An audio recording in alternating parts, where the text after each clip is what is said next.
El invierno de 2024 se había asentado sobre Buenos Aires como una mortaja de humedad y olvido. Una de esas temporadas donde el cielo parece una losa de granito gris que presiona los techos de las viejas casonas de San Telmo.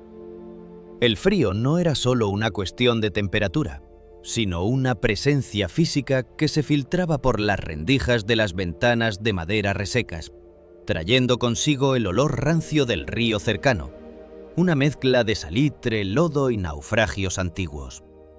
En el sótano de un edificio de techos altísimos y molduras descascaradas, Julián permanecía encorvado sobre su consola de mezcla, rodeado por el zumbido hipnótico de los preamplificadores de válvulas y el parpadeo errático de las pantallas de alta resolución. Julián era un hombre de silencios largos, un ingeniero de sonido cuya vida se había reducido a la persecución de fantasmas acústicos, restaurando grabaciones ambientales para el archivo histórico de la ciudad. Su tarea actual era tan monótona como fascinante: digitalizar y limpiar las cintas de carrete abierto que capturaron la atmósfera sonora de los cafés literarios de finales de los 80, lugares donde el humo del tabaco barato y las discusiones sobre existencialismo se fundían en un murmullo indescifrable. Esa tarde de julio, el estudio olía a café recalentado y al ozono que desprendían los equipos electrónicos encendidos durante horas. Julián manipulaba con guantes de látex una cinta BASF de 1989, un material quebradizo que amenazaba con deshacerse entre sus dedos como la ceniza de un cigarrillo. La grabación pertenecía a una tarde de agosto de aquel año, capturada en el mítico Café de los Inmortales, justo semanas antes de que el gran apagón energético sumergiera a la Argentina en una oscuridad que parecía no tener fin. Mientras el carrete giraba con un siseo rítmico, Julián observaba el espectrograma en su monitor principal. Las ondas de sonido se desplegaban como un paisaje montañoso de picos y valles dorados, representando el choque de las tazas de porcelana, el arrastrar de las sillas de mimbre sobre el piso de damero y el rumor de una ciudad que, aunque al borde del colapso económico, todavía vibraba con una energía desesperada. El ingeniero ajustó sus auriculares de estudio, sintiendo la presión del cuero frío contra sus sienes. Estaba buscando limpiar el siseo de fondo, ese ruido blanco que el tiempo deposita sobre la historia, cuando algo lo obligó a detenerse. En el minuto 34 de la cinta, allí donde el bullicio del café debería haber sido más intenso, se produjo un vacío sónico, una depresión en la onda que no respondía a las leyes de la acústica analógica. Julián frunció el ceño, sintiendo un pinchazo de curiosidad profesional que pronto se transformaría en un escalofrío que le recorrió la espina dorsal. Retrocedió la cinta, aplicó un filtro de aislamiento de frecuencias y subió la ganancia. El sonido de las tazas desapareció. El murmullo de los clientes se volvió un eco distante. Y de repente, una voz femenina emergió del silencio digital con una claridad que resultaba obscena, como si la mujer estuviera parada justo detrás de él, respirando sobre su cuello. «Julio, no me dejes entrar al túnel. El reloj se ha detenido», susurró la voz. Julián sintió que el aire se volvía denso, difícil de tragar. La voz no tenía el grano ni la distorsión propia de una grabación de hace 35 años. Era una voz limpia, desprovista de las limitaciones del soporte magnético, una anomalía que desafiaba toda lógica técnica. Pero lo que realmente le heló la sangre no fue la imposibilidad física del hallazgo, sino el timbre de esa voz. Julián conocía ese tono melancólico, esa inflexión porteña cargada de una urgencia que rozaba el pánico. Pertenecía a Clara, la legendaria bailarina de tango cuya silueta grácil había sido el alma de las milongas más exclusivas de Buenos Aires. Clara, la mujer de los ojos de obsidiana y el cabello negro como el ala de un cuervo, se había desvanecido durante el apagón de 1989. Una noche en la que la ciudad se convirtió en una selva de sombras y gritos ahogados. Había sido declarada muerta décadas atrás, después de que las búsquedas en las estaciones de subte y en los túneles olvidados de la ciudad no arrojaran más que el silencio de las piedras. El técnico se quitó los auriculares con un movimiento violento, sintiendo el pulso retumbar en sus oídos como un tambor de guerra. La habitación parecía haber encogido. Las paredes de ladrillo visto se sentían más cerca, y el olor a encajes viejos y naftalina que solía desprender el vestuario de Clara en los teatros pareció materializarse en el aire del sótano.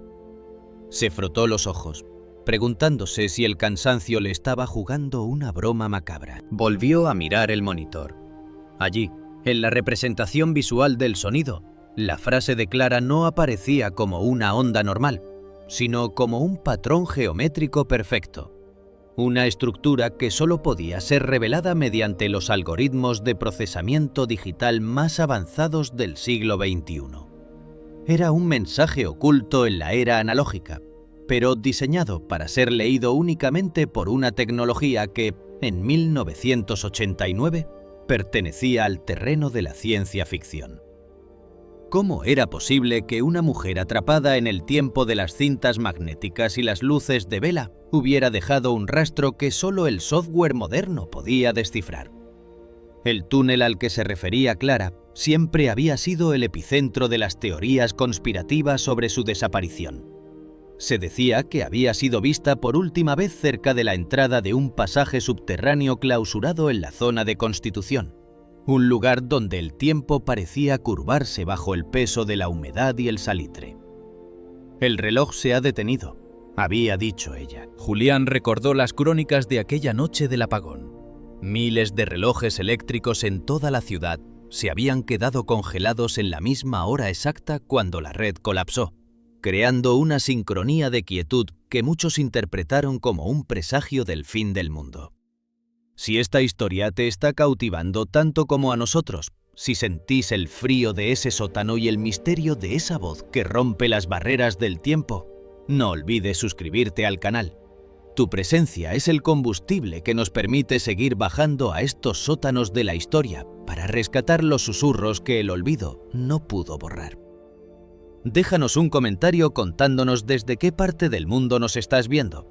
Si alguna vez sentiste que el pasado te hablaba a través de un objeto cotidiano, o si crees que existen lugares en las ciudades donde el tiempo simplemente decide dejar de correr. Tu apoyo nos ayuda a seguir investigando estos misterios que desafían la ciencia y la lógica, dándoles una voz a aquellos que, como Clara, parecen haber quedado atrapados en los pliegues de la realidad.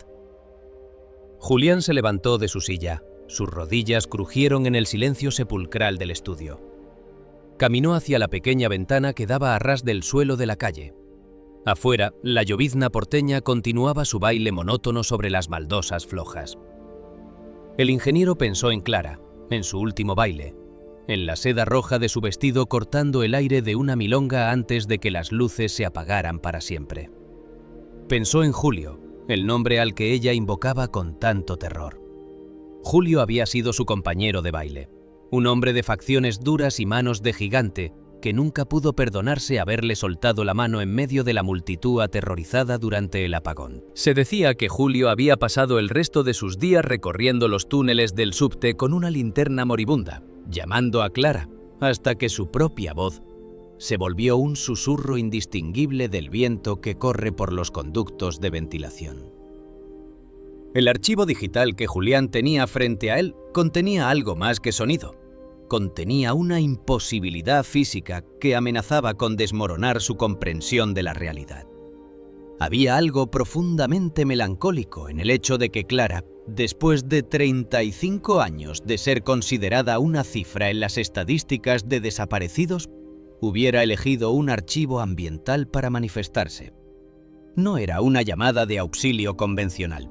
Era una advertencia, grabada en el tejido mismo del espacio-tiempo. Julián volvió a sentarse. Sus manos temblaban mientras movía el cursor sobre la pantalla. Al hacer un zoom extremo en la frecuencia donde se encontraba el susurro, notó que debajo de las palabras de Clara había otro sonido.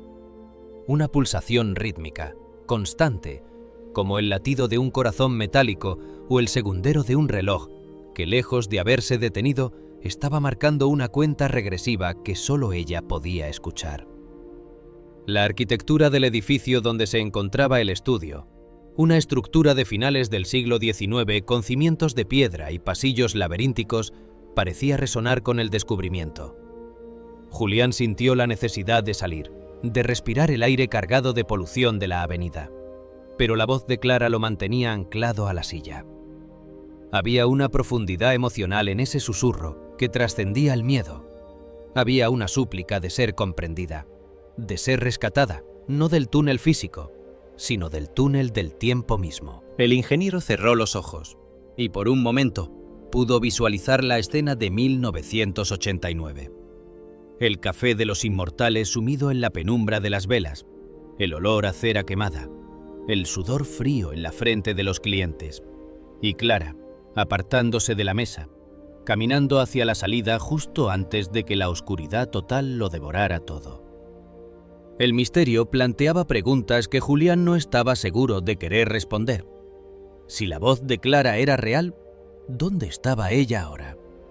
Seguía caminando por ese túnel, atrapada en un eterno 1989, donde los relojes no avanzan. ¿Era el archivo digital una puerta? ¿Un puente tendido entre dos épocas que nunca debieron tocarse? El técnico sintió que su agotamiento se transformaba en una obsesión febril. Sabía que no podía entregar esa grabación al archivo histórico sin investigar más. Si el mensaje había sido dejado para un tal Julio, tal vez él, como ingeniero de sonido, era simplemente el mensajero accidental en una conversación iniciada antes de que él hubiera terminado la escuela primaria. Miró de nuevo el espectrograma.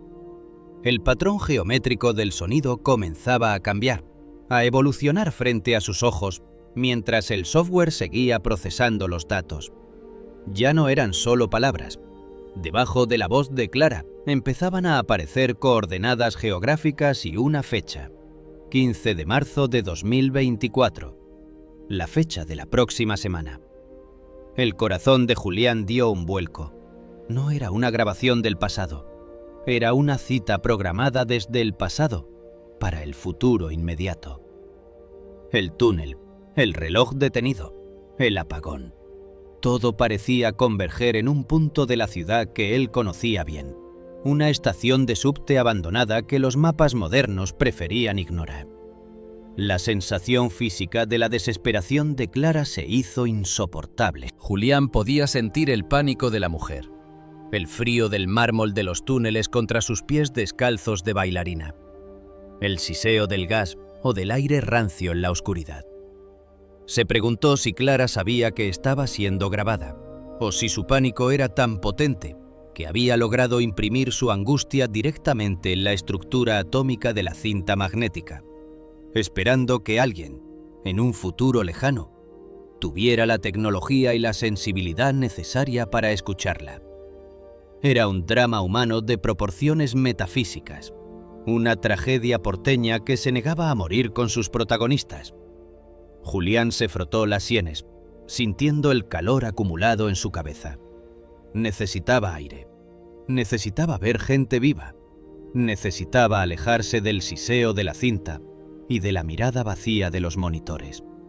Pero al apagar los equipos, el silencio del sótano se volvió aún más aterrador, porque en ese silencio, el susurro de Clara seguía vibrando en su memoria. Julio, no me dejes entrar al túnel. La frase se repetía como un mantra macabro. El ingeniero se puso su abrigo de lana gastada, apagó la luz principal y salió al pasillo.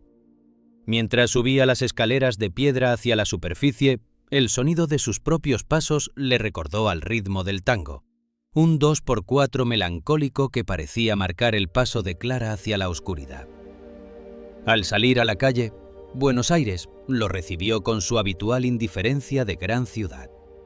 Los autos pasaban levantando nubes de agua de los baches, los transeúntes caminaban apresurados bajo sus paraguas negros y las luces de neón de los kioscos se reflejaban en el asfalto mojado. Todo parecía normal, dolorosamente cotidiano. Sin embargo, Julián ya no podía ver la ciudad de la misma manera. Debajo de esas calles, En las tripas de la urbe había un laberinto donde una mujer seguía pidiendo que no la dejaran entrar al túnel. El reloj del cabildo a lo lejos marcaba las 7 de la tarde. Pero Julián no pudo evitar mirar su propio reloj de pulsera, temiendo encontrar las agujas inmóviles, congeladas en el tiempo de Clara. El ingeniero caminó hacia la Avenida de Mayo, sintiendo el cansancio acumulado de años de soledad técnica. Su trabajo siempre había sido sobre la precisión, sobre la eliminación del ruido, sobre la búsqueda de la pureza sónica. Pero ahora se encontraba frente a un ruido que era más puro que cualquier silencio, un mensaje que desafiaba la muerte y la tecnología. Se detuvo frente a la entrada de una estación de subte. Las escaleras se hundían en la tierra como una garganta abierta. El olor a humedad y hierro oxidado que subía de las profundidades era el mismo que había imaginado en el estudio. Por un momento, creyó ver una silueta roja al final de las escaleras, un destello de seda moviéndose entre las sombras de los pasajeros que subían. Clara seguía allí, o al menos su angustia lo estaba. El ingeniero de sonido comprendió que su vida acababa de cambiar de rumbo de forma irreversible. Ya no se trataba de restaurar grabaciones de viejos cafés. Se trataba de una misión de rescate acústico. Tenía que volver al estudio, procesar cada milisegundo de esa cinta, descifrar las coordenadas y entender qué pasaría el 15 de marzo. Buenos Aires, con sus edificios coloniales que guardan el eco de 1000 tragedias y sus calles que han visto desaparecer a tantos, le ofrecía ahora el misterio más grande de su carrera.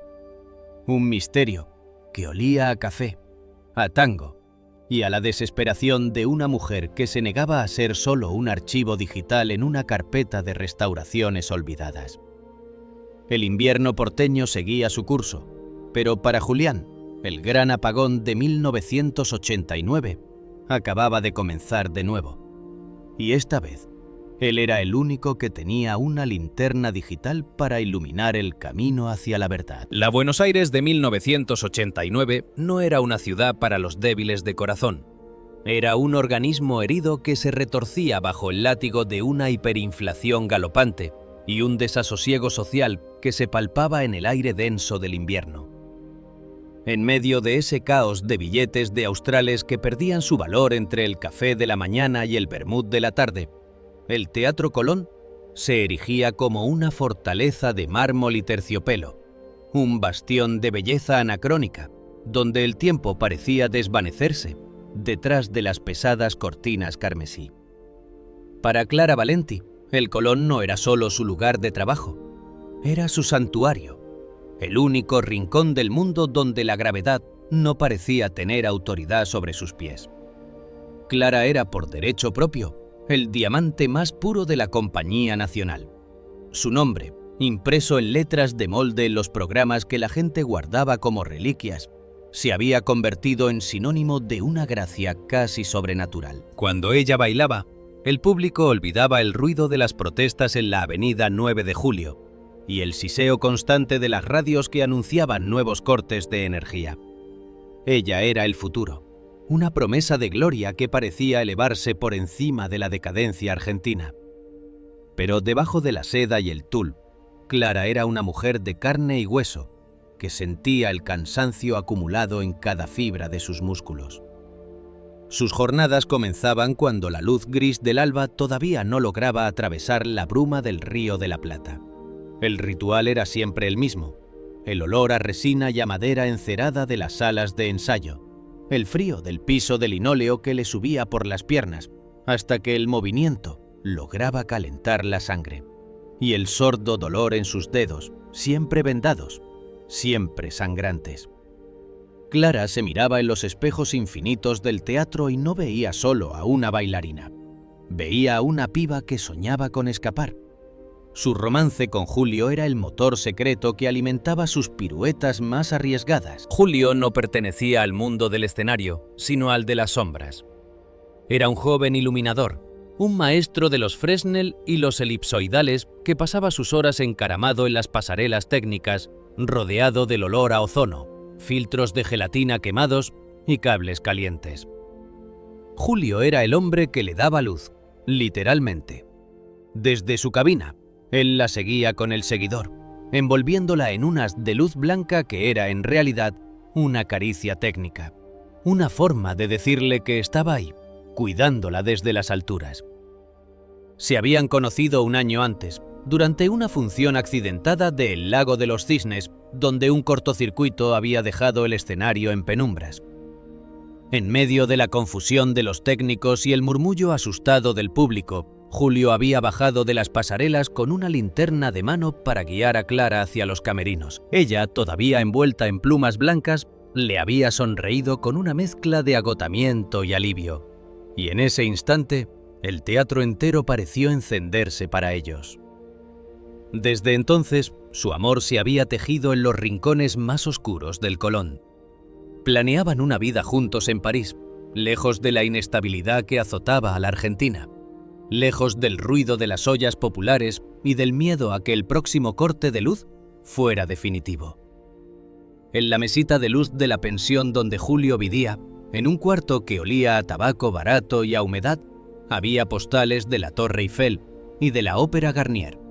Eran sus amuletos contra la malaria. Julio ahorraba cada austral que podía, aunque la moneda se le deshiciera en las manos como arena, soñando con el día en que pudiera comprar 2 pasajes de aerolíneas argentinas con destino a Orly. A finales de aquel agosto de 1989, la atmósfera en la ciudad era eléctrica, y no precisamente por la energía disponible. Los apagones eran cada vez más frecuentes y prolongados. Buenos Aires se sumergía en una oscuridad medieval apenas se ponía el sol. En el teatro, los ensayos se hacían bajo la luz de las velas, creando una coreografía de sombras alargadas que danzaban en las paredes doradas de la sala principal. Clara recordaba el calor de la cera goteando sobre los platos de loza y el aroma denso, casi eclesiástico, que envolvía los pasillos. A veces, Julio bajaba de su puesto y se sentaban juntos en el foso de la orquesta, compartiendo un café en jarrito que él traía de un bar de la esquina, un brebaje negro y amargo que los mantenía alerta. Bajo la luz vacilante de un cabo de vela, Julio le tomaba la mano, sus dedos manchados de hollín y aceite rozando la piel pálida de ella, y sellaban promesas que parecían ser lo único sólido en un país que se desmoronaba. París, Clara. Allá no se corta la luz, che. Allá vas a bailar en el escenario más grande del mundo, y yo te voy a iluminar con las mejores luces del planeta, le decía él. Y ella le creía, porque necesitaba creerle para no romperse. Aquella noche del 15 de agosto fue el estreno de la obra que Clara había ensayado hasta el paroxismo. El Teatro Colón estaba a rebosar. Una multitud vestida de etiqueta que intentaba mantener las apariencias frente a la crisis, buscando en el arte un refugio contra la realidad exterior. Afuera, la noche estaba inusualmente fría, y el cielo parecía cargar una tormenta que nunca terminaba de estallar. Clara estaba en su camerino, rodeada del olor a maquillaje teatral, laca para el cabello y el perfume de las flores que ya empezaban a llegar. El espejo, iluminado por bombillas amarillentas que parpadeaban con una arritmia preocupante, le devolvía la imagen de una mujer que estaba en la cima de su arte, pero cuyos ojos reflejaban una inquietud profunda. Julio entró sigilosamente, como hacía siempre, evitando la mirada de la jefa de vestuario. Llevaba su mameluco azul de trabajo y el cinturón de herramientas que pesaba sobre su cadera. Clara se levantó y el tul de su vestido crujió en el silencio del cuarto.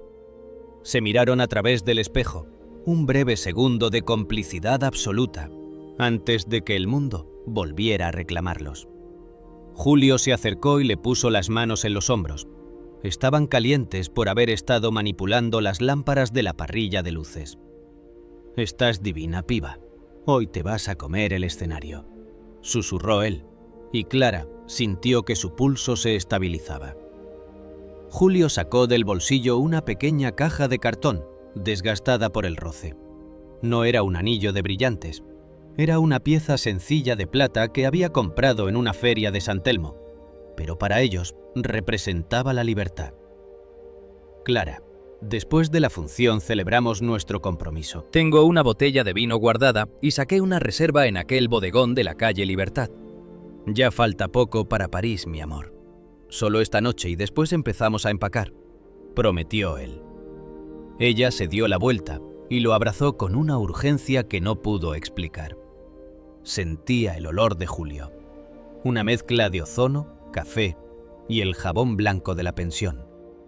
Fue un abrazo breve, condicionado por los tiempos del teatro, pero cargado de una gravedad que ambos sentirían durante el resto de sus vidas.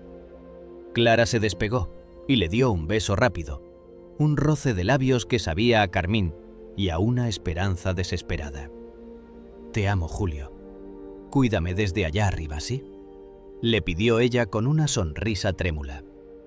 Él le guiñó un ojo, se ajustó la linterna al cinturón y salió por la puerta trasera del camerino para subir hacia las pasarelas, desapareciendo en el laberinto de hierro y sombras del techo del teatro. El murmullo del público llegaba hasta los camerinos como el rugido de un mar distante. Clara se ajustó las cintas de sus zapatillas de punta, sintiendo la presión familiar sobre sus tobillos. Salió al pasillo, donde el aire estaba más fresco y olía a polvo antiguo. Los otros bailarines pasaban a su lado como espectros, haciendo ejercicios de estiramiento en silencio. Ella se dirigió hacia el lateral del escenario, tras bambalinas, ese espacio liminal donde la ficción todavía no ha comenzado, pero la realidad ya se ha retirado. Allí, entre los telones pesados y las cuerdas de cáñamo, Clara miró hacia arriba. A través de la estructura técnica, alcanzó a ver un destello de luz. Julio estaba en su puesto, haciendo las últimas pruebas de los seguidores. El haz de luz blanca cruzó el escenario vacío por un instante, un rayo de sol artificial en medio de la penumbra. Clara cerró los ojos, respiró hondo y se preparó para entrar. No sabía que el gran apagón, ese monstruo de sombra que estaba a punto de devorar a la Argentina, ya estaba extendiendo sus garras sobre la ciudad. No sabía que París sería para siempre un sueño postergado en una postal amarillenta. Solo sabía que Julio la estaba mirando desde las alturas y que su promesa de celebrar el compromiso era lo único que la mantenía atada a la tierra antes de empezar a volar. La orquesta comenzó la obertura. Las notas graves de los violonchelos vibraron en el piso de madera y Clara sintió un pinchazo en el estómago. El teatro parecía un ser vivo que respiraba con ella. Todo estaba listo para la función más importante de su vida.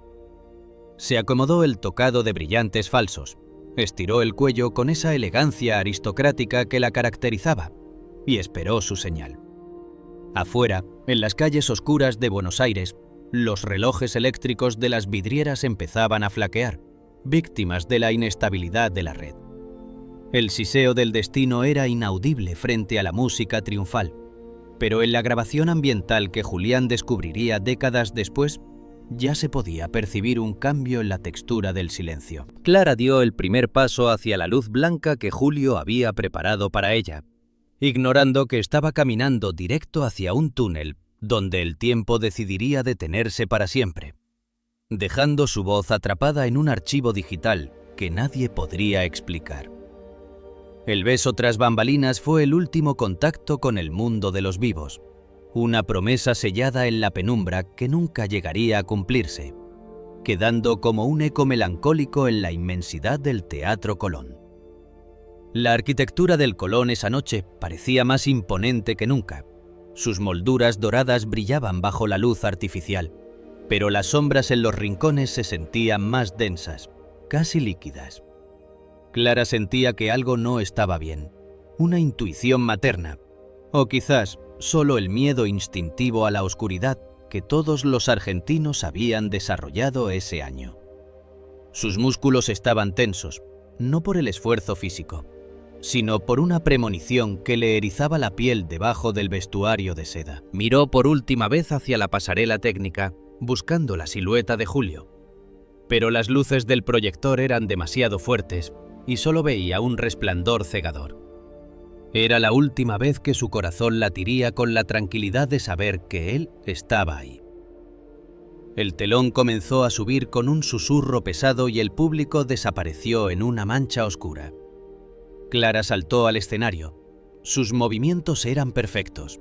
Una danza de despedida que ella todavía no sabía que lo era. Cada giro, cada salto, era una declaración de amor dirigida al hombre de las luces, una plegaria muda para que París llegara pronto y la oscuridad se fuera para siempre.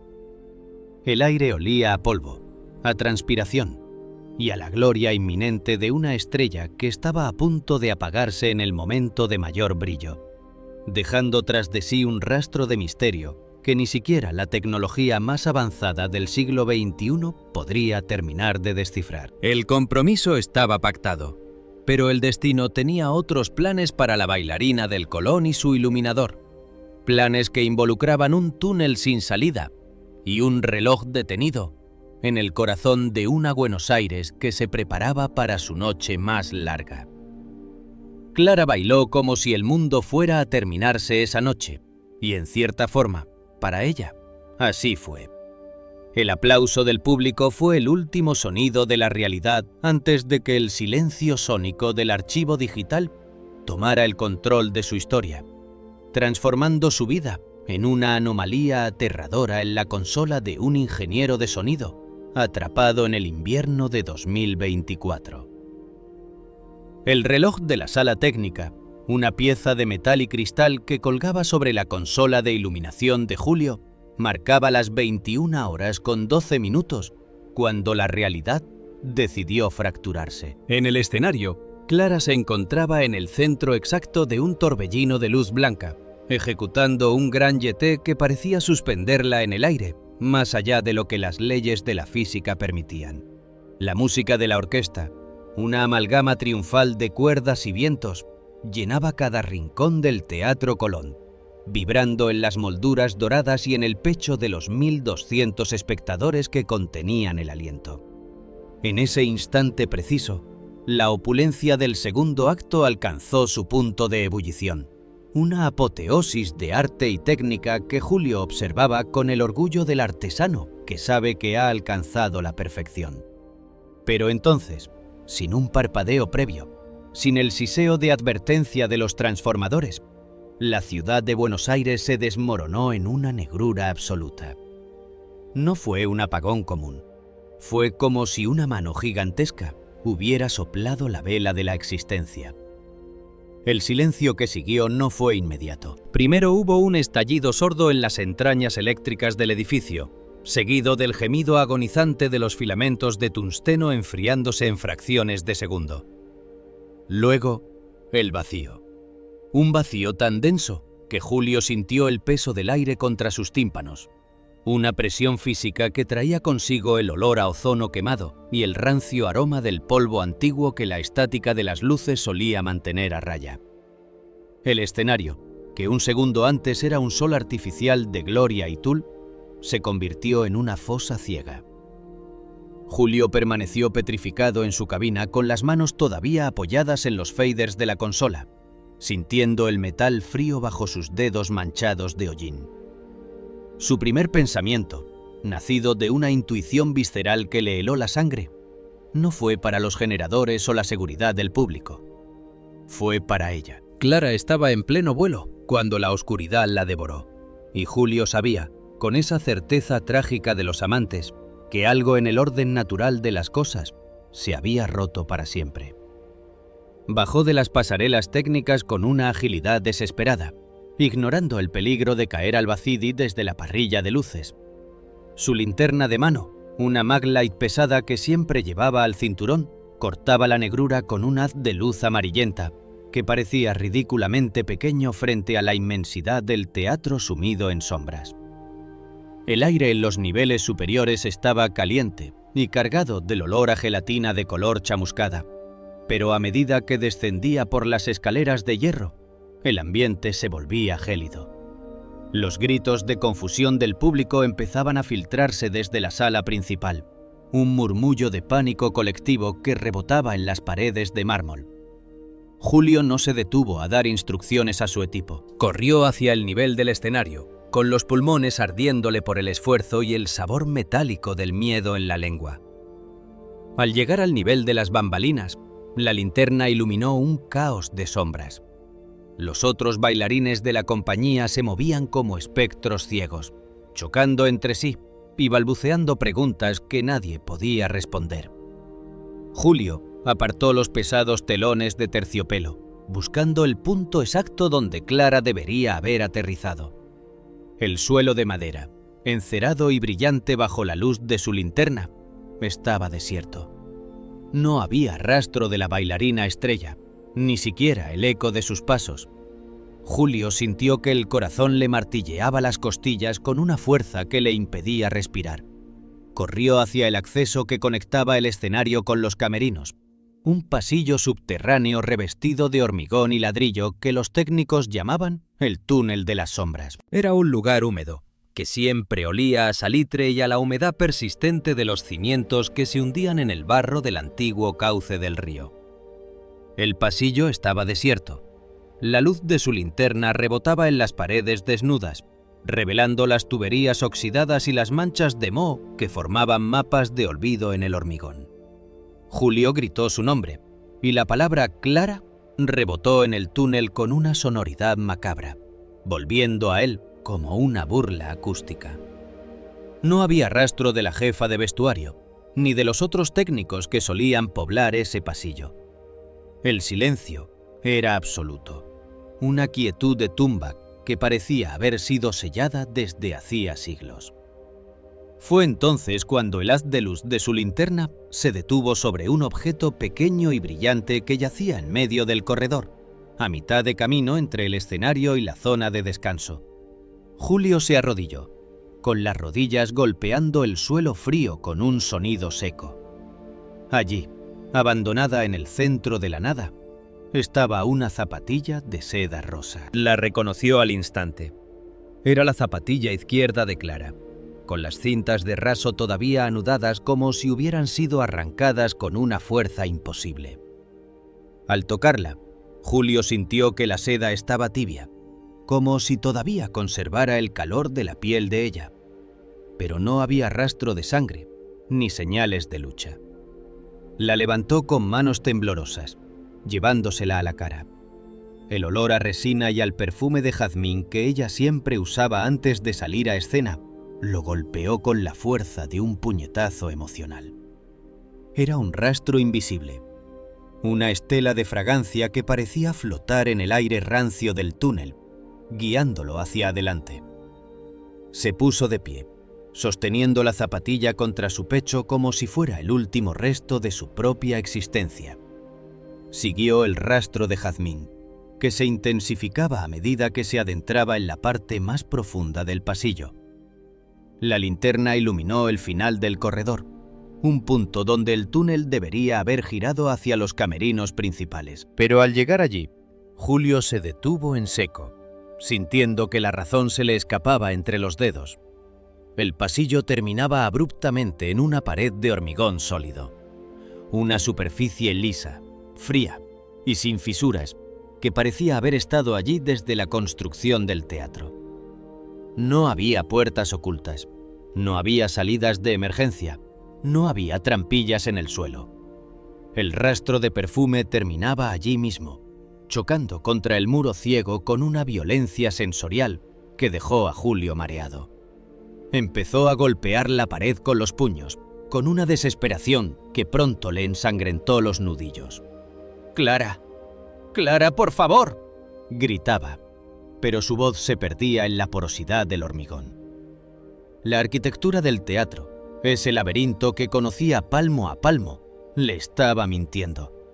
Él sabía que allí debería haber una puerta, un acceso al sótano técnico, una salida hacia la libertad de la calle Libertad. Sin embargo, la pared se sentía como una lápida vertical, una barrera absoluta que desafiaba toda lógica.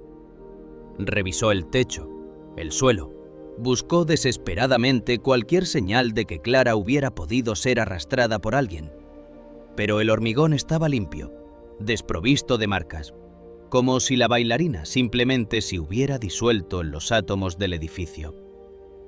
Afuera, la ciudad de Buenos Aires seguía sumida en el gran apagón. El Teatro Colón era una fortaleza de piedra sellada por la oscuridad, y ningún espectador, ningún guardia de seguridad, ningún policía apostado en las entradas laterales vio a nadie salir del edificio. Clara Valenti no había escapado. Se había evaporado en el clímax de su carrera, dejando tras de sí solo el aroma a flores blancas y una promesa de compromiso que ahora se sentía como una maldición. Julio permaneció allí, arrodillado frente a la pared de hormigón, con la linterna parpadeando por el agotamiento de las pilas, rodeado de un vacío que ninguna explicación técnica podría llenar. La zapatilla de seda rosa era el único anclaje que le quedaba con la realidad, un objeto pequeño y frágil que parecía burlarse de la solidez de la pared. El cansancio de años de trabajo y la desesperación del momento se fundieron en un grito prolongado que recorrió los túneles del teatro como un viento infernal.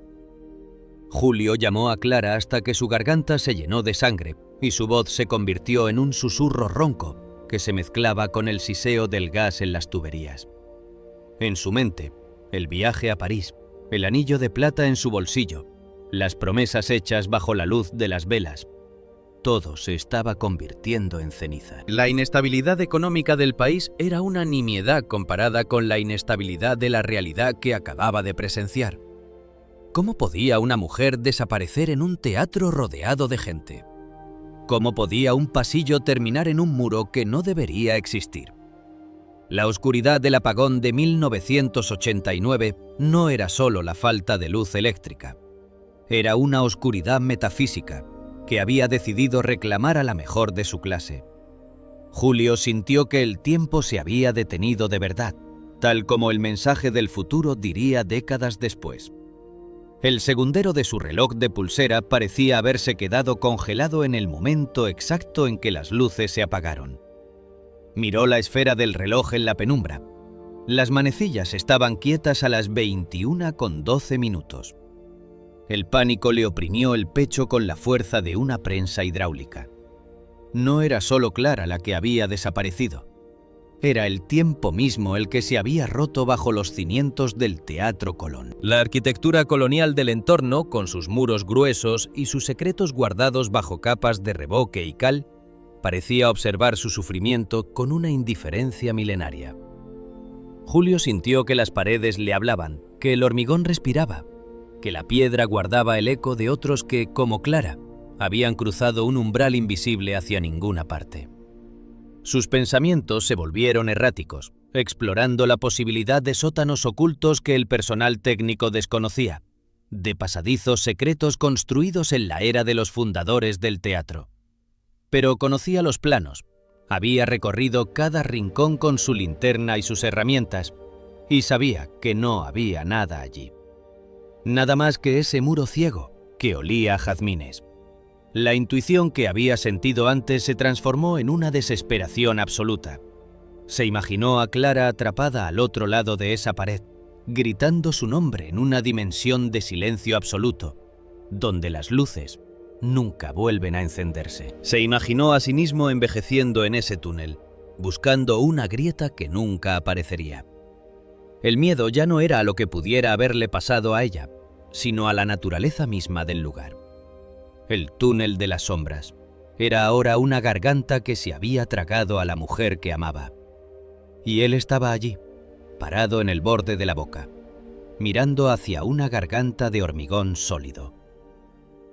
La linterna finalmente murió, dejando a Julio en una negrura tan total que no podía distinguir sus propias manos frente a su cara.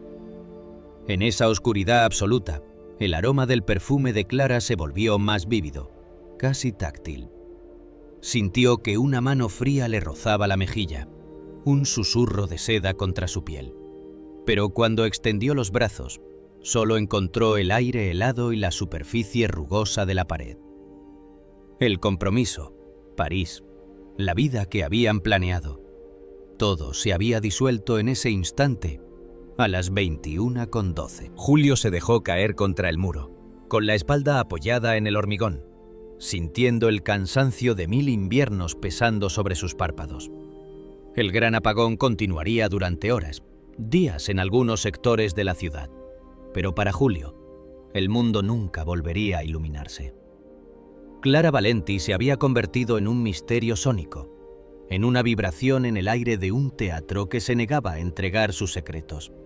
Y mientras los gritos de Julio seguían resonando en el vacío del túnel, en algún lugar del tiempo, en un invierno lejano de 2024, un ingeniero de sonido estaba a punto de encontrar la prueba de que Clara nunca se había ido realmente, de que seguía allí, atrapada frente al muro, pidiendo que no la dejaran entrar al túnel, donde el reloj se detuvo para siempre.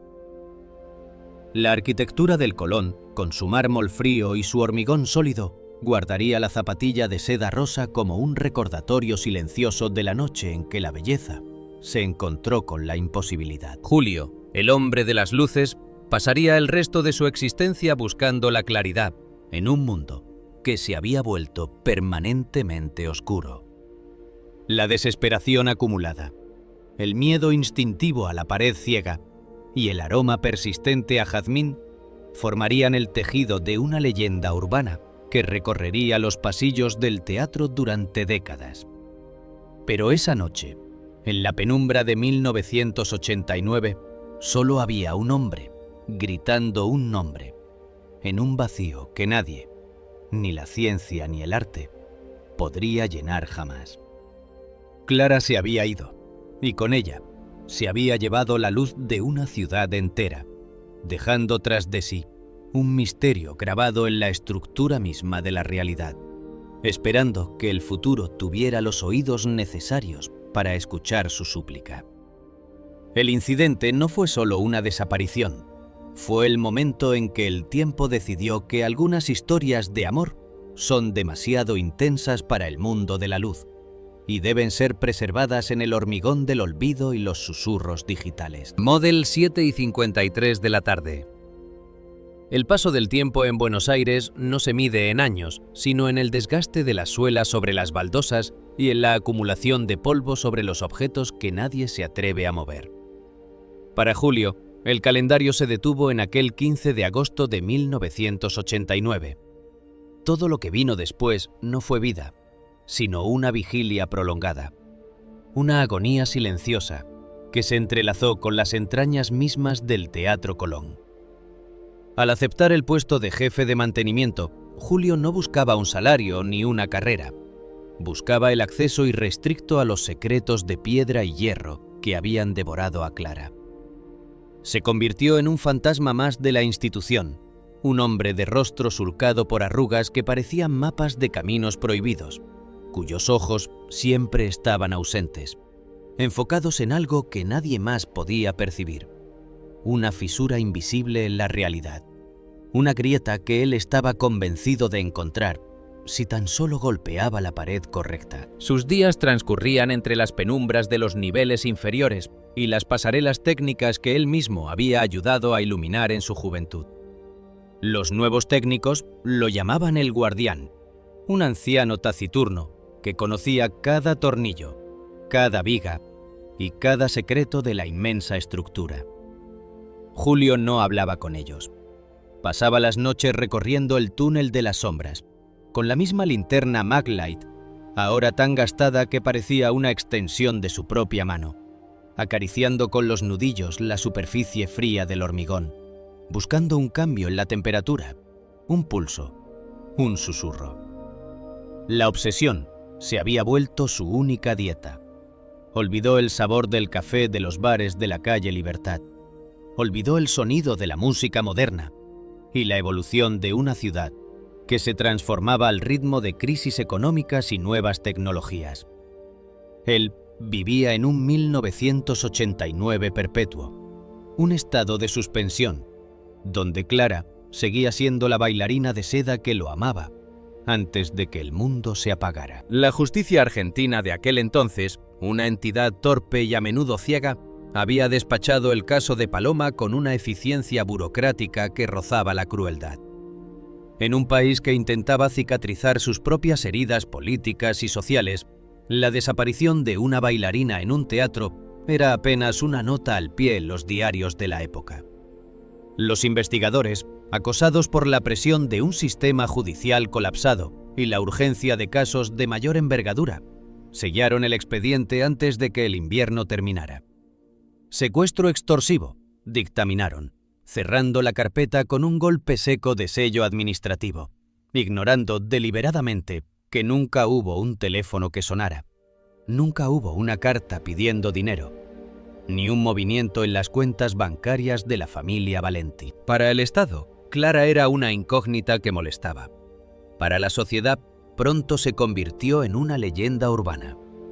Una historia de fantasmas para adolescentes que se colaban en el teatro durante las visitas guiadas, buscando sentir un escalofrío al pasar por el túnel que supuestamente estaba embrujado. Julio vio cómo el tango, esa pasión visceral que latía en el corazón de Buenos Aires, se convertía en un producto de exportación para turistas, mientras él se quedaba allí, anclado a una fidelidad que rayaba en la locura. Vio cómo las lámparas incandescentes eran reemplazadas por sistemas LED de alta eficiencia, cómo la consola de iluminación analógica que él manejaba con maestría era sustituida por interfaces digitales que le parecían frialdad pura, sin el alma del contacto físico con el circuito. Su cordura, esa frágil estructura de convenciones sociales, se desgastaba día a día como el hormigón de los túneles bajo el efecto de la humedad. Los compañeros de trabajo lo observaban con una mezcla de lástima y temor. A veces lo encontraban hablando con el vacío en medio de los pasillos, pidiéndole perdón a las paredes, rogando por una revelación que se le negaba con la crueldad de la inercia. La ciudad afuera continuaba su marcha imparable, una metrópoli que se hundía y renacía, que se llenaba de rascacielos de cristal y luces de neón que borraban el cielo nocturno. Pero para Julio, el único tiempo real era el que transcurría dentro de los muros del Colón. Se convirtió en una parte del edificio, tanto como los vitrales o las molduras doradas. Si uno cerraba los ojos, casi podía imaginar que el edificio mismo estaba hecho de su dolor. Su obsesión no era un acto de amor romántico tradicional, era un acto de resistencia contra el olvido. Sabía que mientras él estuviera allí, cuidando cada rincón, Clara no estaba realmente perdida. Él era su memoria viva, su custodio, el único ser humano en todo Buenos Aires que se negaba a aceptarla como una leyenda de fantasmas. A menudo, en los aniversarios de la desaparición, Julio subía al escenario principal cuando el teatro estaba vacío. Se sentaba en una de las butacas de terciopelo gastado y cerraba los ojos, intentando visualizar la luz blanca que alguna vez ella había seguido. En esos momentos, el teatro no olía a viejo ni a abandono, olía a la resina que ella usaba, a la seda de su vestido, al jazmín que impregnaba el pasillo subterráneo. Recordaba las promesas de París, el bodegón de la calle Libertad, el vino que nunca llegaron a beber. El dolor ya no era punzante, era un dolor sordo, crónico, una parte más de su anatomía. Se había vuelto inmune a la soledad, pues estaba acompañado por la presencia constante de lo que no estaba. El resto de la sociedad ya lo había dado por perdido, un loco romántico atrapado en el pasado, pero eso no le importaba. Julio sentía que él era el único que tenía la llave de la verdad, aunque la verdad fuera un muro de hormigón. Observaba cómo las nuevas generaciones de bailarinas ocupaban el lugar de Clara, con su técnica impecable y sus zapatillas relucientes, y no podía evitar comparar cada movimiento con el recuerdo de ella. Ellas eran solo ejecutoras. Clara había sido el arte mismo. El teatro, en su indiferencia majestuosa, seguía funcionando, montando funciones que se agotaban en horas, mientras él vigilaba que los fantasmas no se escaparan y que la historia no se diluyera en las nuevas reformas arquitectónicas. Había desarrollado una sensibilidad auditiva casi sobrehumana. Podía distinguir el crujido de una viga vieja del eco de unos pasos que no pertenecían a los trabajadores. La pesadez de los 35 años se manifestaba en sus manos, ya artríticas por el trabajo manual, y en sus ojos, que habían perdido la agudeza, pero no la intención. Se preguntaba, en sus noches de vigilia, si Clara también estaría envejeciendo en algún otro plano, o si se había quedado congelada en aquel salto a las 21:12, atrapada en una eterna juventud que él ya no podía seguir. Era una forma de tortura elegante, una tragedia enmarcada por los mejores escenarios del mundo. Julio no necesitaba una justicia que no le había brindado nada. Él necesitaba una epifanía, un solo segundo, donde la pared cediera y pudiera volver a ver esos ojos de obsidiana que lo habían salvado de la oscuridad un año antes de la tragedia. A veces, la humedad de Buenos Aires parecía más intensa, más cargada de recuerdos. Julio se sentaba junto a la pared ciega del túnel, con un cuaderno de bitácora donde registraba cada pequeño cambio en la estructura, cada sonido inusual, como si estuviera documentando la metamorfosis de un fantasma. La gente lo creía un ermitaño, un tipo raro que prefería la compañía de los cables y los motores a la de los vivos. No entendían que, para Julio, no había diferencia entre el mundo de los vivos y el de los muertos. Él estaba en ambos, atado por un lazo de seda rosa.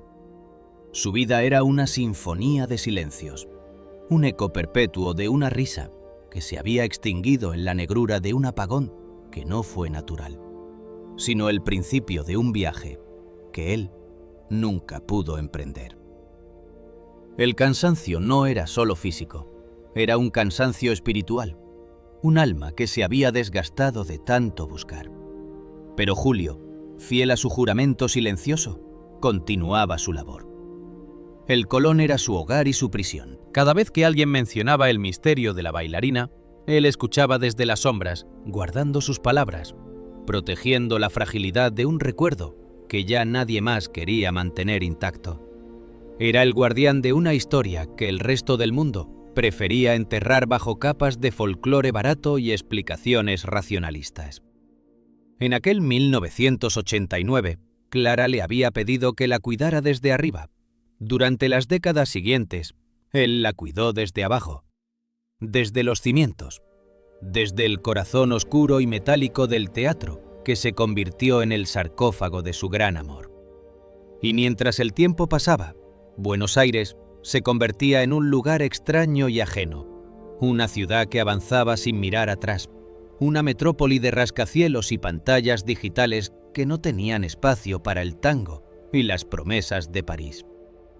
Julio se sentía como un náufrago en su propia tierra, un sobreviviente de un naufragio que había ocurrido en el escenario central del Colón. Cada noche, cuando las luces del teatro se apagaban y el silencio descendía sobre la sala principal como un manto pesado, Julio bajaba al túnel, encendía su vieja linterna y se sentaba a esperar, convencido de que en algún rincón de la eternidad, Clara estaba escuchando su llanto, aguardando el momento en que la arquitectura del mundo volviera a abrirse para ellos. Su vida era el testimonio más puro de una devoción que desafiaba a la muerte. Una historia de amor que se negaba a ser una simple leyenda urbana, esperando silenciosamente que alguien, algún día, pudiera escuchar el eco de su verdad en la inmensidad del gran apagón. Model 7:53 de la tarde. El año 2024 llegó a Buenos Aires con una virulencia estival que parecía querer borrar cualquier rastro de la historia antigua. El Teatro Colón, en un intento por modernizar sus estructuras y reforzar los cimientos que comenzaban a ceder bajo el peso de más de un siglo de vibraciones, inició una remodelación profunda que los arquitectos calificaron de quirúrgica. Era una intervención necesaria, pero para los veteranos que conocían los pasillos de memoria, se sentía como una profanación.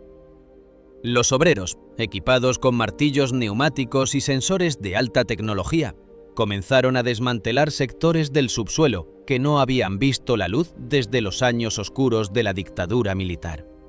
Fue precisamente en el nivel más profundo, allí donde el hormigón se mezclaba con el barro del antiguo río y el aire era tan espeso que se podía cortar con un cuchillo, donde el descubrimiento ocurrió. Detrás de un muro falso, oculto con una maestría arquitectónica que desafiaba los planos originales del archivo municipal, apareció un espacio que no debería existir. Una cámara pequeña, de no más de 4 metros cuadrados, insonorizada con capas de espuma acústica y corcho que, asombrosamente, habían resistido el ataque del tiempo y la humedad. Al entrar en aquella cápsula del olvido, el capataz de la obra sintió que el aliento se le congelaba en los pulmones. No era una bodega, ni un sótano de servicios.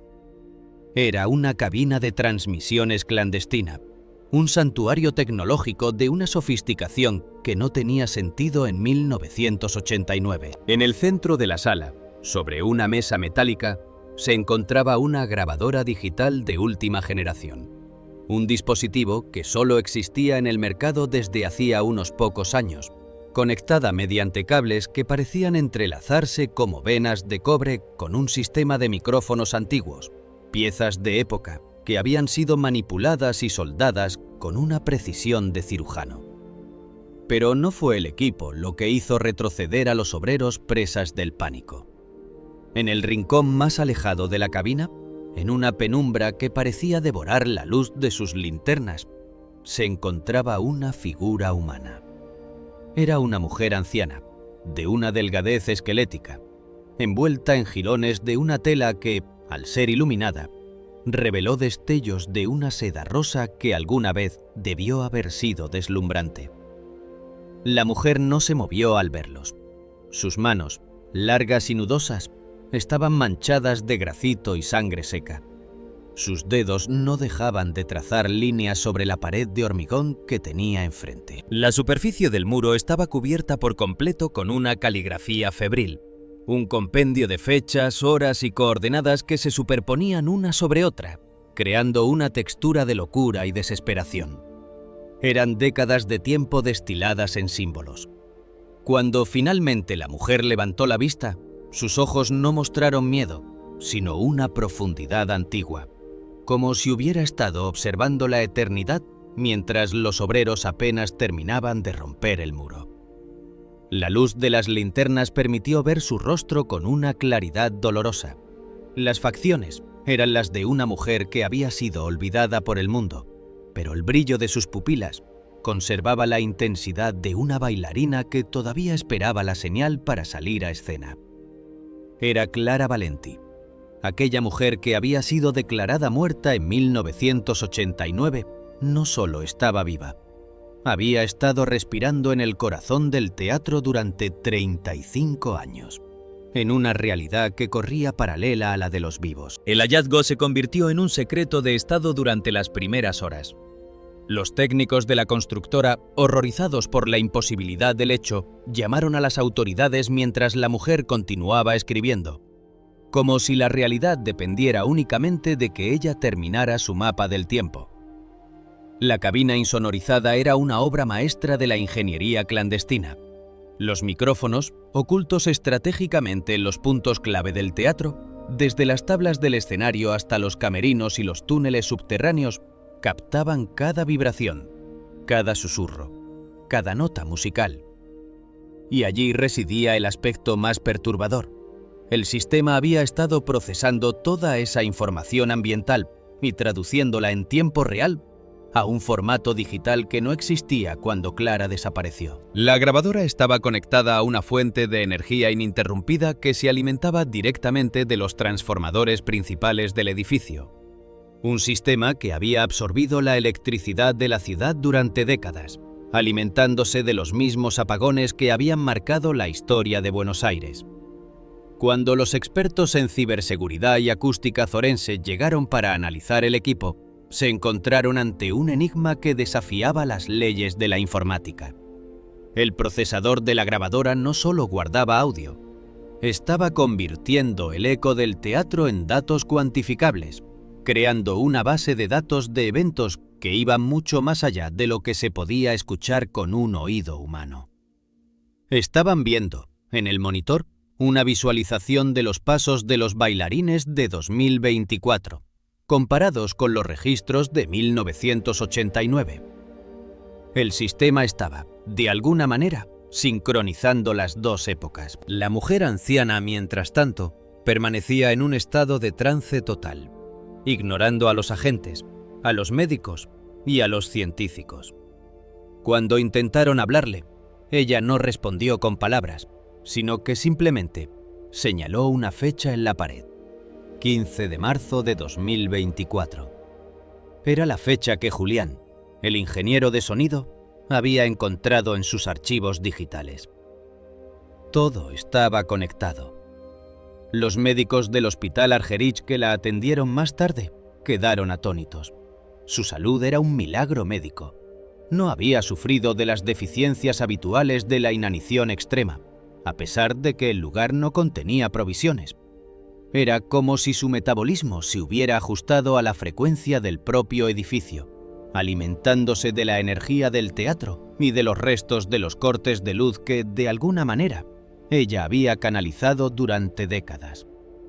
Pero lo más alarmante era el estado de su mente. Clara no parecía haber vivido 35 años de forma lineal. En sus delirios, hablaba de Julio como si acabara de verlo tras bambalinas hacía unos minutos.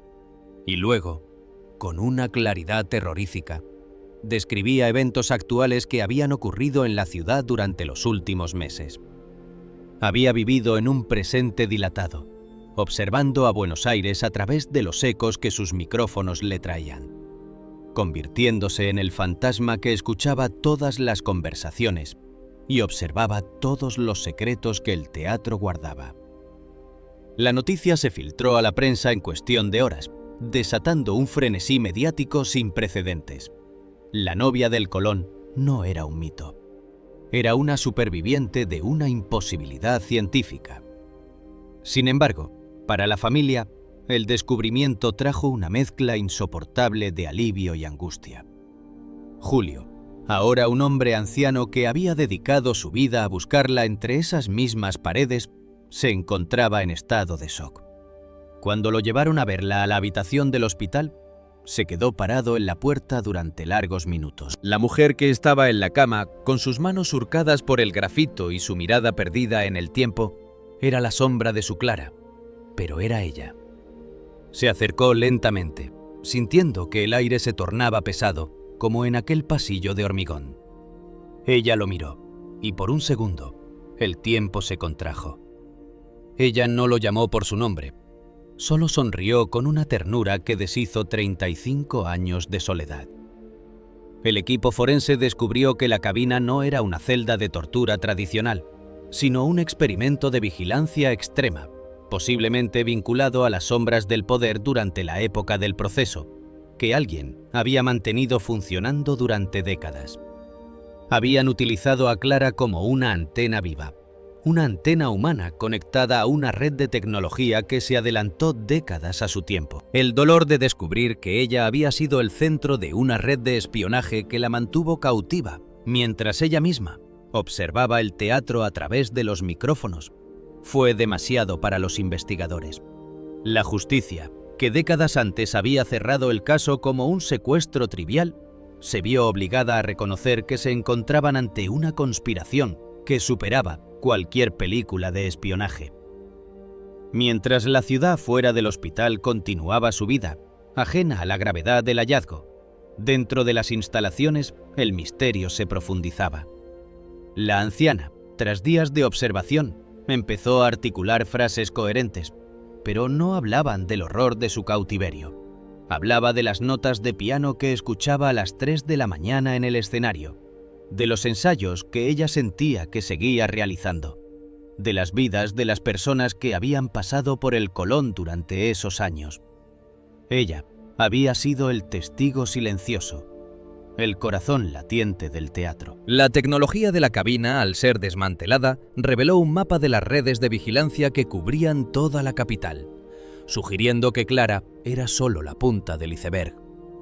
Las paredes de la cabina, una vez analizadas por expertos en historia y arqueología, mostraron ser parte de un complejo de túneles que se extendía mucho más allá del Colón, conectados con los sótanos de edificios gubernamentales y estaciones de subte que habían sido oficialmente clausuradas. La revelación de que el teatro, una joya cultural, había ocultado una infraestructura de vigilancia tan avanzada bajo sus cimientos, cambió la historia política y social de la Argentina. Pero para Clara, esas eran solo palabras vacías. Ella solo quería saber si la función de 1989 había terminado, si el público había aplaudido, y si Julio, el hombre de las luces, seguía esperando por ella para ir a París. El caso de la bailarina del Colón dejó de ser una cuestión de suspenso y se convirtió en el drama humano más grande de la historia reciente. La ciencia no podía explicar cómo había sobrevivido. El derecho no podía procesar la magnitud del crimen. Y la sociedad no sabía si llorar por la mujer perdida o asombrarse por el mito viviente. Clara, en sus momentos de lucidez, preguntaba por la zapatilla de seda rosa. Cuando le dijeron que la habían encontrado años después, durante una revisión de inventario, sintió una paz que no había conocido desde aquel fatídico agosto. La zapatilla, un resto arqueológico de su propia vida, le fue entregada, y ella la apretó contra su pecho con una desesperación que recordó a los obreros por qué el teatro es un lugar sagrado. La ciudad de Buenos Aires, con sus calles que respiraban tragedia y sus edificios que guardaban ecos, se detuvo ante la noticia. Los poetas escribieron sobre la bailarina que se hizo de hormigón, y los músicos compusieron tangos sobre el túnel que robaba el tiempo.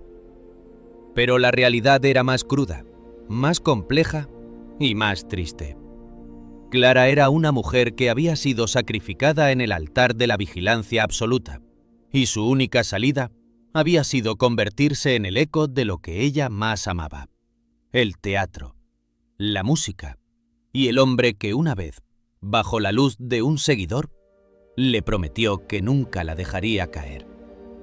El descubrimiento en los cimientos del Colón no solo encontró a una mujer, encontró el alma de una ciudad que había estado buscando desesperadamente su propia verdad durante décadas, escondida detrás de un muro que, por fin, se había atrevido a caer. Mientras los peritos seguían trabajando en la cabina y la noticia daba la vuelta al mundo, la pregunta que quedaba en el aire era ¿qué otras voces, qué otros susurros seguían guardados en la estructura del teatro? La tecnología de 1989, integrada con la visión de un futuro que la cabina había anticipado, era una advertencia sobre cómo el pasado puede ser capturado, procesado y almacenado, esperando que alguien lo encuentre en el momento preciso. La historia de Clara Valenti, la mujer que bailó entre el hormigón y los datos, se convirtió en el símbolo de una verdad que, aunque tarde décadas en emerger, siempre encuentra la manera de salir a la luz, recordándonos que el tiempo es solo una ilusión y que el amor, incluso cuando es capturado en un túnel de sombras, siempre deja un rastro que alguien, en algún momento, estará destinado a escuchar. El gran apagón de 1989 finalmente había llegado a su fin para ella.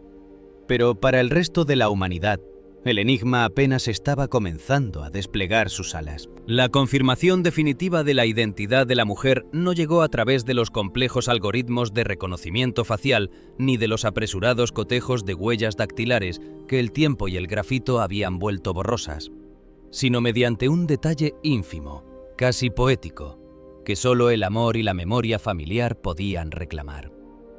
En la muñeca izquierda de la anciana, justo debajo de donde el pulso latía con la fragilidad de un pájaro herido, se encontraba una pequeña marca de nacimiento, una mancha de color fresa del tamaño de un grano de arroz. Para el mundo era una irregularidad dermatológica. Para Julio era el mapa del tesoro. Era la marca que Clara solía cubrir con una cinta de seda roja o con el encaje de sus guantes de escena, un secreto compartido en la intimidad de los camerinos.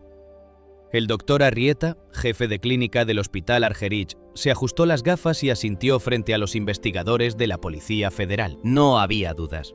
La mujer rescatada de las entrañas del Teatro Colón, la anciana que parecía haber emergido de un sarcófago de cemento y cables, era Clara Valenti. La investigación criminal, impulsada por el escándalo internacional y la presión de una sociedad que exigía respuestas ante una atrocidad que desafiaba la imaginación, no tardó en reconstruir la arquitectura del horror. El responsable de aquel búnker invisible, El carcelero que había robado 35 años de luz fue identificado como Anselmo Rossi. Rossi no había sido un extraño, sino una sombra familiar en el ecosistema del teatro, un antiguo vigilante nocturno que había trabajado en el Colón desde mediados de los años 70. Bajo su apariencia de hombre gris, servicial y silencioso, se ocultaba un pasado oscuro vinculado a los grupos de tareas de la dictadura militar. Un hombre entrenado en la logística de la desaparición y el control de centros de detención ilegales. Rossi conocía los planos secretos del teatro mejor que los arquitectos. Sabía de la existencia de cámaras de ventilación clausuradas y de proyectos de insonorización abandonados durante las reformas de la década del 70. Aquella noche de agosto de 1989, aprovechando el caos del gran apagón, Rossi no solo había cortado la energía, había ejecutado un plan de captura que convirtió un sector del subsuelo en una celda inexpugnable. El búnker donde Clara pasó 3 décadas era una obra maestra de la perversión técnica. Rossi había utilizado su conocimiento de las redes de vigilancia estatal para instalar un sistema de micrófonos que no buscaba solo vigilar a la prisionera, sino permitirle a ella, y a él en su locura de control, escuchar el latido constante del teatro. Clara no había sido solo una víctima, había sido convertida en un registro viviente. Anselmo Rossi murió en 2021, solo 3 años antes de que las piquetas de los obreros derribaran el muro falso. Murió en su cama, llevándose el secreto a la tumba, dejando a Clara atrapada en un silencio que solo el eco del teatro lograba romper. La justicia descubrió que Rossi había seguido cobrando una pensión mínima y que visitaba el teatro incluso después de jubilarse, merodeando por los sótanos con la excusa de la nostalgia, cuando en realidad se aseguraba de que el muro de hormigón siguiera sellado. El estado psicológico de Clara era un campo de batalla de recuerdos fracturados. Durante 35 años, su mente se había negado a aceptar el paso del tiempo como una protección contra el aislamiento total. Para ella, el tiempo no era una línea, sino un círculo que siempre volvía al mismo punto: el escenario, la luz blanca y el beso de Julio tras bambalinas. No entendía la tecnología moderna. Los smartphones de los médicos le parecían espejos negros mágicos y las luces LED le resultaban agresivas, carentes del calor amarillento de las lámparas de su época. Vivía en una disociación perpetua, convencida de que el apagón todavía no había terminado y que ella simplemente estaba esperando en una sala de ensayo inusualmente larga a que Julio volviera a encender los reflectores. El día que permitieron que Julio entrara a la habitación del hospital, el aire parecía cargado de una estática pesada, como si el oxígeno se hubiera vuelto sólido. Julio, ahora un hombre de 65 años, con el cabello completamente blanco y las manos marcadas por el trabajo manual y la espera, se detuvo en el umbral. Llevaba puesto un saco de lana azul, el mismo tipo de abrigo que usaba en sus citas de juventud, y en su mano derecha apretaba una pequeña caja de terciopelo gastada, el anillo de plata que nunca pudo entregar. Al entrar, el olor a desinfectante del hospital fue reemplazado en su mente por el aroma a jazmín y resina. Clara estaba sentada en un sillón junto a la ventana, mirando la avenida Almirante Brown con una confusión infantil. Al escuchar los pasos de Julio, giró la cabeza con una elegancia que el tiempo no pudo borrar. Sus ojos de obsidiana se clavaron en él, pero no hubo un reconocimiento inmediato.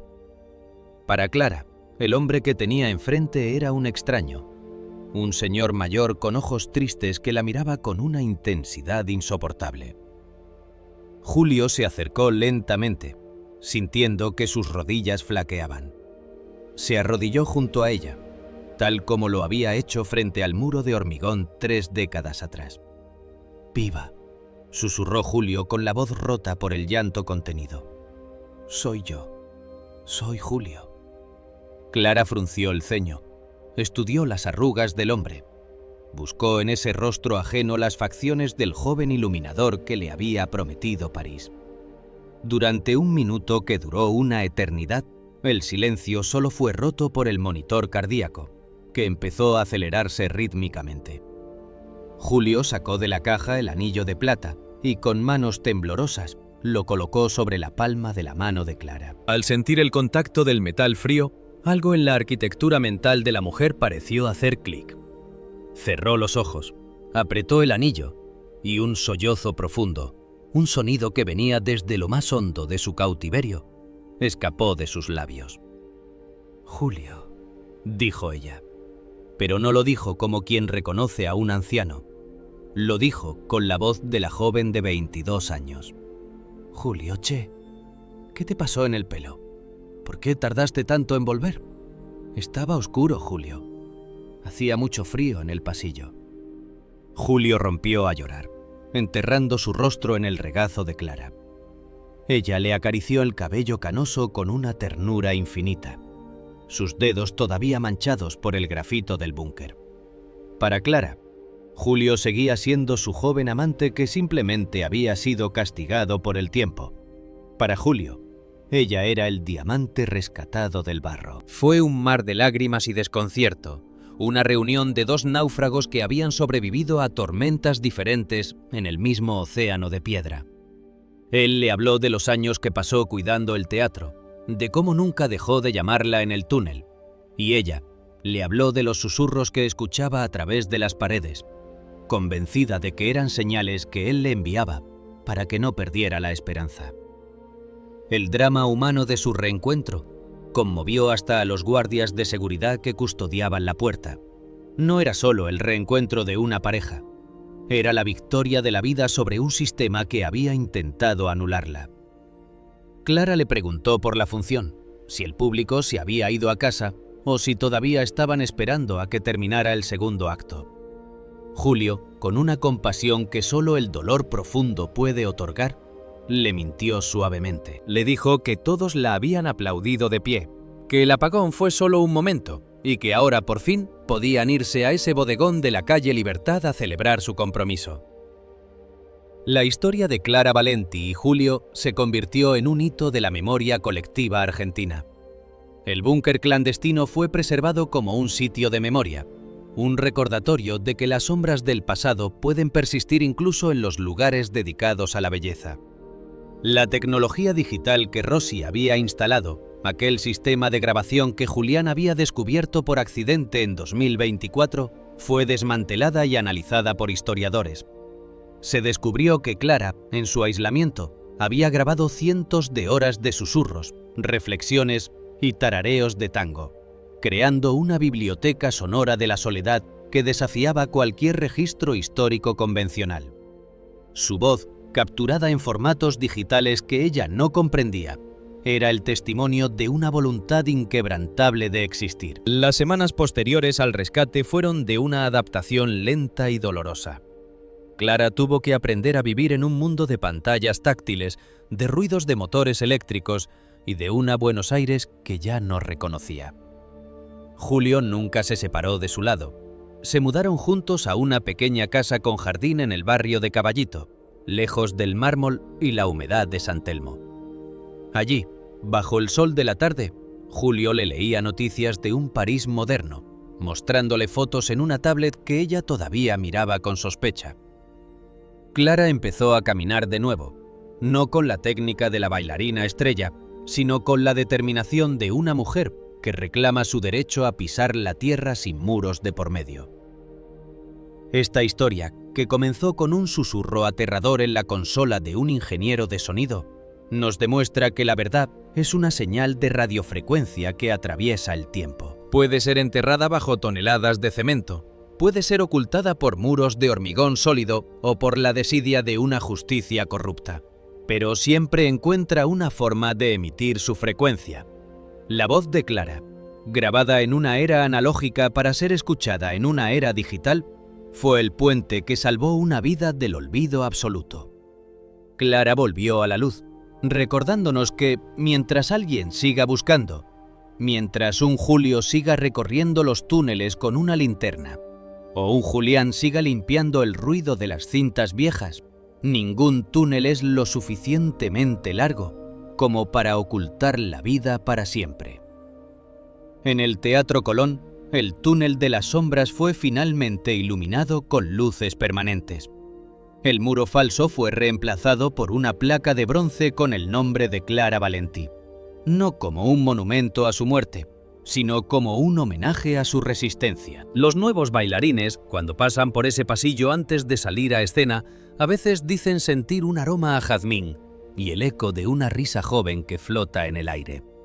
Saben que allí, en los cimientos del teatro, una mujer bailó en la oscuridad para que el mundo no se olvidara de que el arte, como el amor, es una fuerza que no conoce de relojes detenidos ni de apagones definitivos. Julio y Clara pasaron sus últimos años tomados de la mano, sentados en un banco de plaza, mirando el cielo de Buenos Aires que, aunque lleno de polución y rascacielos, seguía siendo el mismo cielo que los vio prometerse París en 1989. El reloj de la muñeca de Clara, aquel que se detuvo a las 21:12 el día de la desaparición, fue reparado por un viejo relojero de la calle Corrientes. Ahora, sus agujas avanzan con un tic-tac firme, marcando cada segundo de una libertad que les fue arrebatada y que, por fin, les fue devuelta. La historia del gran apagón terminó con el encendido de una llama que nadie podrá apagar. La llama de la verdad, que arde con más fuerza que cualquier reflector del Colón, iluminando el camino de regreso a casa de aquellos que el tiempo no pudo borrar. Clara volvió a bailar, no en el escenario, sino en la vida cotidiana, recordándonos a todos que la señal de la verdad siempre encuentra su camino hacia aquellos que tienen el corazón y los oídos listos para escucharla.